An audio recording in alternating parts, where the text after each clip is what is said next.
Okay, so let's talk about Chainsaw Man, chapter 61, titled News Reporter. Which that's a pretty weak title, only because this is a fan translation, quick scans. I like to read these early, record the video, and get it out to you as soon as possible. So there's that. But with that out of the way, let's jump into the chapter. We open up this week's chapter with the view of outside the shopping center with dozens of dolls still trying to rush in, even though there's hundreds of them dead on the ground from when Quan Chi rushed them in last week's chapter. The next thing we see, we have Kishibe, the mentor, the guy that taught Power and Denji all those chapters ago. He shows up with Kobeni and the Violence Fiend in the car that Power crashed a few chapters ago. And Kishibe says, oh, you're finally separated from Quan Chi, which would obviously be a good thing. This guy probably has some good strength to him, but he looks a little too old to be fighting. And the Fiends look at him like, they agree.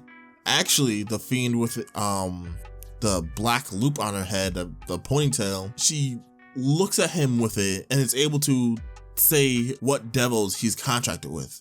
So she says he's contracted with the Fingernail, Knife, and Needle Devil, which I don't think we've heard of any of them, but especially Knife, that must be a dangerous devil. I don't know so much about Fingernail or Needles. Like, do people not like needles because like how hard it is to thread them? But besides that, this girl, this Fiend, she looks very confident. She looks very confident that even though he's contracted with all those devils, the four of them will be able to take him. And I would be surprised to see, but sadly we don't get to see an actual fight because we jump back in with where Denji, Aki, Power, and now Quan Chi is inside the shopping center, which apparently has a amusement park on the top, which like, okay, Japan, cool. Aki and Angel are down. Those are the only ones. They are knocked out. They are not dead. There's only one casualty so far inside the building, I believe, from the Devil Hunters. So Quan Chi drops her swords that have broken again, and she goes in for the attack on Denji. She literally kicks him straight up into the air. Like, with like no hassle, like this is some Jackie Chan shit. Like no one else notices. Like actually, only one of the Devil Hunters notices Quan Chi's movements, and like it's impressive because he later on does some cool shit, but we'll save that for later.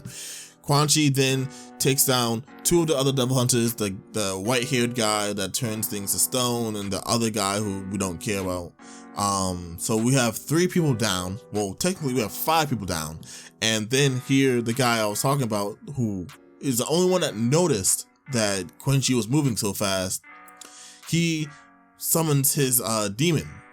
He summons his devil, which apparently is the octopus devil. Which I can understand that. I can understand. Octopus can be scary. He has an ink cloud form in front of Quan Chi, which truthfully must blind her. But Quan Chi is so fast that she instantly notices that the guy runs up behind her with a knife. She kicks him in the head, which knocks him out, and she grabs the knife he was going to try to kill her with. Soon as Quan Chi is about to go in for the kill, Kishibe comes up and says, long time no see. Apparently these two know each other. And we get these nice panels of Quan Chi looking at Kishibe and Kishibe looking back, holding 2 of the fiends. The supposed blood fiend that looks kind of like Power, and then the other one that just talks too much, I guess. We'll go by that. And just as they're just staring at each other, Denji wakes up and Kishibe tells Denji and Power to strand the 2 fiends so he can go talk to Quan Chi. And it's a little bit funny because he's yelling at Power, get up, and she's just face down on the ground and like not moving. And it's funny because Denji and Kishibe both know she didn't get hit. If you look back at it, she did not get touched once. I'm guessing Quan Chi has a thing for fiends, especially female fiends. So she just played dead, and it's hilarious. But finally, we get to like the final part of the chapter. Quan Chi sits down, Kishibe sits down, and they look out over the city. Again, beautiful artwork by Fujimoto. And we see them in the foreground as Denji and Power holding the fiends in the background, and they start having a conversation. Of course, Quan Chi wants to know what happened to the other fiends, because there was 2 more. And Kishibe says, oh, they ran off. I'm guessing once he captured the first 2, the other 2 just ran off. And Kishibe really understood that he technically only needed 1 fiend to hold hostage to make the situation work. So that's fine. He says, oh, the police and public safety bureau is gonna go capture them sooner or later. Once they do that, they're gonna come here, surround the building, and you're gonna be arrested. Which, I'm listening to that and I'm like, man, that's probably not gonna happen, but whatever.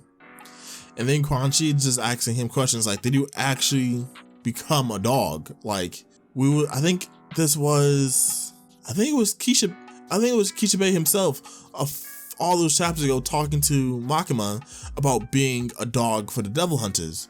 And I think he was like kind of making a reference to like Power and Denji, like if they're useful, they'll be useful dogs. If not, he's gonna put them down or something like that. So it's really interesting to see that Kishibe, who seems to be pretty strong and pretty high up, is actually just still a dog, just like everyone else.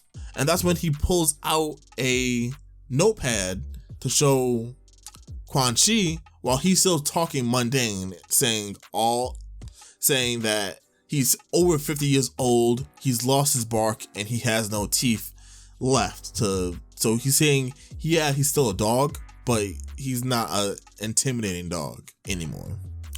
But while he's saying that, all mundane, he's showing a notepad that says Makima is listening to the conversation. And Queen Chi's is looking and continues the conversation about how devil hunters die, blah, blah, blah. But let's read what the notebook says. The next page says, do as I say and I'll let them go. Safety is guaranteed. Talking about the fiends. I believe Kishibe at this point. He always questioned Makima. So if he can get Quan Chi, who seems to be the most powered and the most feared by Makima, to join forces with him, things will probably go okay. Next thing he says, if you will cooperate with me to kill Makima, I will teach you everything, which blows my mind. Where to even start? So Quan Chi obviously must be a former student of Kishibe. Must be. They're so formal to each other, they've known each other, they've worked with each other before. They must be master and student at some point. And the fact that Kishibe is still alive, he's 50 years old, literally. I think Quan Chi says this earlier, devil hunters don't live to see old age.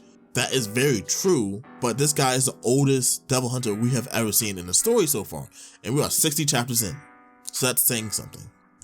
2, what can he teach her? What is, like, he's apparently contracted with the needle devil, the fingernail devil, and the knife devil. What can he teach her that she can't learn herself or actually needs? Because we saw her, she's like the Flash in here. She's moving like at the speed of light right now. So who is she contracted with? What is the dynamic between these 2 characters? That's what I'm wondering. And as this goes on, after that page on the notebook, we kind of get the answer from Quan Chi. She goes on about the story about this reporter on the news channel that she used to watch and she like had a crush on. So she watched her all the time. She bought the magazine she was in, like anything this woman was in, she watched. But one day she got in a scandal and it turns out she was older than she said she was. And this is funny because Denji's looking at her like, what is this conversation? Power's looking at her like yawning, so that's funny. As she's going on, she's like, at the end of it, she didn't have a crush on the woman anymore. But the woman didn't change. She was still attractive, I guess. But her mind, Queen Chi's personal feelings for that woman changed. So I think she's trying to say that even though Kishibe is asking for her help, even though Kishibe appears to not have changed as much from the previous history they had together, Queen Chi has changed. That's what I'm trying to take from this. I really don't know. And plus, this is the fan translation, so this might be a little bit different. Maybe a little. But it truly ends up with Queen Chi saying, Kishibe, stay down, keep your collar on, take it from your old buddy. So she's saying, no, I'm not going to help you kill Makima. If I'm gonna kill Makima, I'm gonna do it on my own hand. I'm not gonna deal with you anymore. And that's when a third party enters the room. One of the three brothers from the beginning of this arc, who thinks he's immortal now, comes in and tries to shoot Denji. But Kishibe, being the boss, he knocks Denji out the way, almost gets shot himself. And at that moment, the blood fiend that Denji was holding finally wakes up and pins Denji to the ground. Just as Queen goes in to like knock out Kishibe, and Kishibe actually has some fast reflexes and almost makes contact with Queen herself. But I think this signifies the end of this chapter. Really great chapter. I'm guessing next chapter, the foreshadowing of the color page from this chapter is gonna come true. I think Queen is gonna actually take Denji into like her custody, is gonna run away with her, and then we're gonna see what happens from there. Great chapter. I really enjoyed it.